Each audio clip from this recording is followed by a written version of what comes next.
प्रिय आत्मन,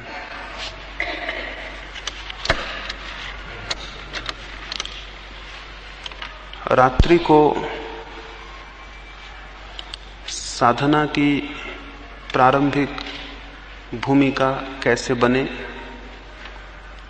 उस संबंध में थोड़ी सी बातें आपसे कही हैं। साधना की जो दृष्टि मेरे मन में है,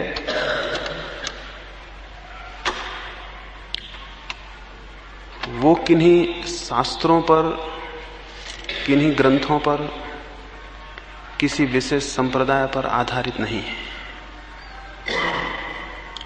जैसा मैंने अपने भीतर चल के जाना है, उन रास्तों की बात भरी आपसे कर रहा हूं। इसलिए मेरी बात कोई सैद्धांतिक बात नहीं है।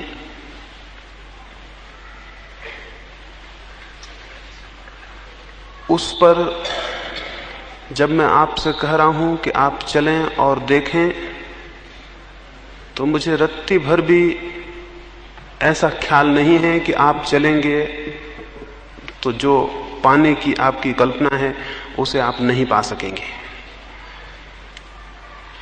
इसलिए ये आश्वासन और विश्वास है कि जिन रास्तों पर मैंने प्रवेश करके देखा है, केवल उनकी ही आपसे बात कर रहा हूं। एक बहुत पीड़ा और संताप के समय को मैंने गुजारा, बहुत चेष्टा के, बहुत प्रयत्न के समय को गुजारा। उस समय बहुत कोशिश, बहुत प्रयत्न करता था अंतस प्रवेश के, बहुत रास्तों से, बहुत पद्धतियों से उस तरफ जाने की बड़ी संलग्न चेष्टा की। बहुत पीड़ा के दिन थे और बहुत दुख और परेशानी के दिन थे, लेकिन सतत प्रयास से, और जैसे पर्वत से कोई झरना गिरता हो और गिरता ही चला जाए तो नीचे की चट्टानें भी टूट जाती हैं, वैसे ही सतत प्रयास से किसी क्षण में कोई प्रवेश हुआ। उस प्रवेश को जिस रास्ते से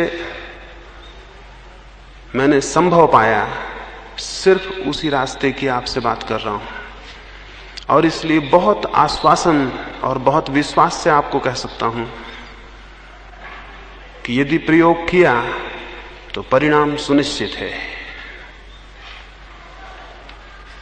तब एक दुख था, तब एक पीड़ा थी, अब वैसा कोई दुख और वैसी कोई पीड़ा मेरे भीतर नहीं है। कल मुझे कोई पूछता था कि इतनी समस्याएं लोग आपके सामने रखते हैं तो आप परेशान नहीं होते? मैंने उन्हें कहा, समस्या अपनी ना हो तो परेशानी का कोई कारण नहीं होता। समस्या दूसरे की हो तो कोई परेशानी नहीं होती है। समस्या अपनी हो तो परेशानी शुरू हो जाती है।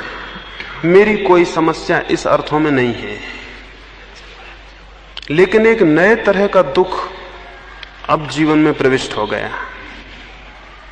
और वो दुख ये है कि मैं अपने चारों तरफ जिन लोगों को भी देखता हूं, उन्हें इतनी परेशानी में और इतनी पीड़ा में अनुभव करता हूं, जबकि मुझे लगता है उनके हल इतने आसान हैं, जबकि मुझे लगता है कि वो द्वार खटखटाएंगे और द्वार खुल जाएगा, और वो द्वार पर खड़े ही रो रहे हैं, तो एक बहुत नए किस्म के दुख और पीड़ा का अनुभव होता है। एक छोटी सी पारसी कहानी में पढ़ता था, एक अंधा आदमी और उसका एक मित्र एक रेगिस्तान को पार करते थे। वे दोनों अलग अलग यात्रा पर निकले थे, रास्ते में मिलना हो गया, और वो आंख वाला आदमी उस अंधे आदमी को अपने साथ ले लिया। वे कुछ दिन साथ साथ चले, उनमें मैत्री घनी हो गई। एक दिन सुबह अंधे आदमी की आंख, अंधा आदमी पहले उठ गया, सुबह उसकी नींद पहले खुल गई। उसने टटोल के अपनी लकड़ी ढूंढी। मरुस्थल की रात थी और ठंड के दिन थे, लकड़ी तो उसे नहीं मिली, एक सांप पड़ा हुआ था जो ठंड के मारे एकदम सिकुड़ के कड़ा हो गया था। उसने उसे उठा लिया। उसने भगवान को धन्यवाद दिया कि मेरी लकड़ी तो खो गई, लेकिन उससे बहुत ज्यादा बेहतर, बहुत चिकनी और बहुत सुंदर लकड़ी मुझे तुमने दे दी। उसने भगवान को धन्यवाद दिया कि तुम बड़े कृपालु हो। उसने उसी लकड़ी से अपने आंख वाले मित्र को धक्का दिया और उठाने की कोशिश की कि उठो, सुबह हो गई है। वह आंख वाला मित्र उठा, देख के घबरा गया और उसने कहा कि तुम ये क्या हाथ में पकड़े हुए हो, इसे एकदम छोड़ दो, ये सांप है और जीवन के लिए खतरनाक हो जाएगा। वह अंधा आदमी बोला, मित्र, ईर्ष्या के वश तुम मेरी इस सुंदर लकड़ी को सांप बता रहे हो। चाहते हो कि मैं इसे छोड़ दूं तो तुम इसे उठा लो, लेकिन अंधा जरूर हूं, लेकिन इतना नासमझ नहीं हूं।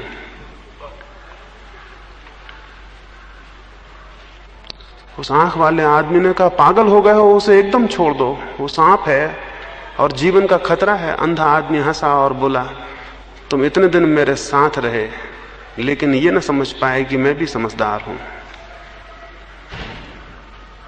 मेरी लकड़ी खो गई है और परमात्मा ने एक बहुत सुंदर लकड़ी मुझे दे दी है, तो तुम उसे सांप बता रहे हो। वह अंधा आदमी गुस्से में मित्र की इस ईर्ष्या और जलन को देख के अपने रास्ते पर चल पड़ा। थोड़ी देर में सूरज निकला और वो सांप की सिकुड़न समाप्त हो गई, उसकी सर्दी मिट गई, उसमें फिर प्राण का संचार हुआ और उसने उस अंधे आदमी को काट लिया। मैं जिस दुख की आपको बात कह रहा हूं वो वही दुख है जो उस सुबह उस आंख वाले आदमी को उस अंधे मित्र के प्रति हुआ होगा। वैसे ही एक दुख में चारों तरफ जो लोग दिखाई पड़ते हैं उनके प्रति मुझे अनुभव होता है। वे हाथ में जो लिए हैं वो लकड़ी नहीं है, वे हाथ में जो लिए हैं वो सांप है। लेकिन अगर मैं उनको कहूं कि ये सांप है तो शायद उनके मन में हो, न मालूम किस ईर्ष्या के वश, न मालूम किस कारण हमारी लकड़ियों को सांप बताया जा रहा है। ये मैं किसी और के लिए नहीं कह रहा हूं, ये मैं आपके लिए कह रहा हूं। ऐसा मत सोचना कि आपके पड़ोस में जो बैठे हैं उनके लिए कह रहा हूं, बिल्कुल आपके लिए कह रहा हूं। और आपके सबके हाथों मुझे सांप दिखाई पड़ते हैं, और आप जिनको भी सहारे समझे हुए हैं और लकड़ियां समझे हुए हैं वो कोई सहारे नहीं है और कोई लकड़ियां नहीं है। लेकिन इसके पहले कि आप रास्ता छोड़ के चले जाएं और समझें कि मैंने ईर्ष्यावश आपकी लकड़ी छीनने को कोई बात कही है, इसलिए एकदम उसे सांप नहीं कहता हूं। आहिस्ता आहिस्ता आपको समझाने की कोशिश करता हूं कि जो आप पकड़े हुए हैं वो गलत है। बल्कि ये भी नहीं कहता हूं कि जो पकड़े हुए हैं गलत है, यही कहता हूं कि कुछ और भी श्रेष्ठ है जो पकड़ा जा सकता है। किसी और विराट आनंद को पकड़ा जा सकता है, जीवन में किन्हीं और बड़े सत्यों को पकड़ा जा सकता है। जो आप पकड़े हैं वो आपके डुबाने का कारण हो जाएगा। जीवन भर हम जो करते हैं वही हमें डुबा देता है, सारे जीवन को नष्ट कर देता है। और जब जीवन नष्ट हो जाता है, समाप्त हो जाता है, तब हमें जो पीड़ा और परेशानी पकड़ती है, मृत्यु के क्षण में, अंतिम दिनों में जो मनुष्य को कष्ट पकड़ लेता है, जो संताप पकड़ लेता है, वो यही होता है कि एक बहुत अद्भुत जीवन को मैंने व्यर्थ खो दिया। तो आज की सुबह में सबसे पहले तो ये बात कहूं कि जिस प्यास के लिए मैंने रात को आपको कहा था वो तभी पैदा होगी आप में जब आपको ये दिखाई पड़े और ये अनुभव हो कि जिस जीवन को आप जी रहे हैं वो एकदम गलत है। उस प्यास का जन्म तभी होगा जब आप समझें कि आप जिस जीवन को जी रहे हैं वो गलत है और सार्थक नहीं है। और क्या ये बहुत कठिन बात है समझ लेना? क्या आप सोचते हैं जो आप इकट्ठा कर रहे हैं वो सच में संपत्ति है? क्या आप सोचते हैं कि जो आप इकट्ठा कर रहे हैं उससे आपको जीवन उपलब्ध होगा? क्या आप सोचते हैं कि जो श्रम आप कर रहे हैं जिन दिशाओं में, उन दिशाओं में आप रेत पर, पानी पर महल खड़े कर रहे हैं या कि किसी चट्टान पर नींव रख रहे हैं? इसे थोड़ा विचारना, इस पर थोड़ा मनन करना जरूरी है। जो लोग भी थोड़ा सा चिंतन और मनन करेंगे जीवन के संबंध में, उनकी प्यास जगनी शुरू हो जाएगी। सत्य की प्यास चिंतन और मनन से पैदा होती है। हम में से बहुत कम